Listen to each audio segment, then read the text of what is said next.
সরল তো আমরা এরিয়া দুবার নোটিস 3বার নোটিসে দুদিন মাইক ড্যামেজ করছে যে খালি কোনো যা যা ঘর আছে ঘর খালি করে দিয়া জায়গা তো আগে দিয়েছে ঘর দিয়েছে শিফটির একটা এটা কি জিবি বাজারে আপনাদের অন্যদের মানে জায়গা দেওয়া হয়েছিল?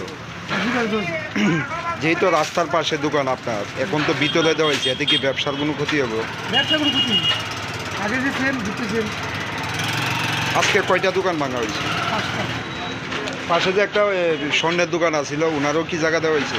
এটা তো আমরা ঠিক আছে, যেহেতু আপনারা পাশের দোকান, আপনারা জানেন মনে বিষয়টা।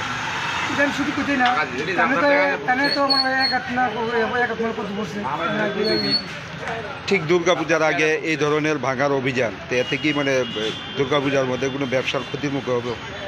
ব্যবসা কোনো ক্ষতি নেই, তারা মনে করেন রাস্তা বড় লেগে মানুষ বালা গাড়ি